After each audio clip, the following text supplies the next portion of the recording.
മടി മാറാനുള്ള ഒരു 5 വഴി പറയട്ടെ.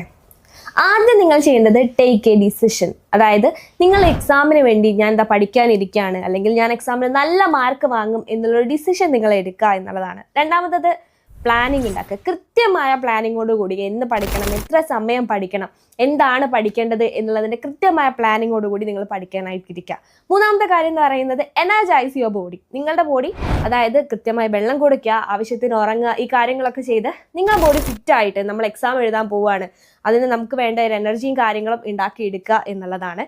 നാലാമത്തെ കാര്യം എന്ന് പറയുന്നത് അവോയ്ഡ് പെർഫെക്ഷൻ ട്രാപ്സ്. അതായത് ഇങ്ങനെ ഇരുന്നാലേ എനിക്ക് പഠിക്കാനാവുള്ളൂ, ഇന്നെന്ന കാര്യങ്ങൾ ഉണ്ടെങ്കിലേ എനിക്ക് പഠിത്തം ശരിയാവുള്ളൂ എന്നുള്ള ഓവറായിട്ടുള്ള കാര്യങ്ങളൊക്കെ മാറ്റി വെച്ച് നമുക്ക് എക്സാം ഇതാ അങ്ങ് എത്തിപ്പോയി, ഇനിയും പഠിച്ചു തുടങ്ങിയില്ലെങ്കിൽ എനിക്ക് എക്സാമിന് ജയിക്കാൻ പറ്റില്ല എന്നുള്ള കാര്യം നമ്മൾ മനസ്സിലാക്കി അതിൻ്റെ അടുത്ത് പെരുമാറുക എന്നുള്ളതാണ്.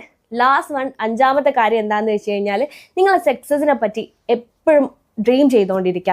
നിങ്ങൾ ആ സക്സസ്സിൽ എത്തി നിൽക്കുന്നത് എപ്പോഴും നിങ്ങളെ മനസ്സിലുണ്ടായിരിക്കണം. അത് വിഷ്വലൈസ് ചെയ്യുമ്പം നിങ്ങൾക്ക് ആ സക്സസ്സിലേക്ക് എത്താനുള്ള ദൂരം കുറഞ്ഞു വരും എന്നാണ് സൈക്കോളജിക്കലി പറയുന്നത്. അപ്പോൾ ഇതൊന്ന് ട്രൈ ചെയ്ത് നോക്കൂ. എക്സാമിന് നല്ല മാർക്ക് സ്കോർ ചെയ്യാൻ വേണ്ടി നിങ്ങൾക്ക് പറ്റും. കൂടുതൽ ഇൻഫർമേറ്റീവ് ആൻഡ് ഇൻട്രസ്റ്റിംഗ് വീഡിയോസിന് വേണ്ടി ചാനൽ ഫോളോ ചെയ്യാൻ വേണ്ടി മറക്കണ്ട.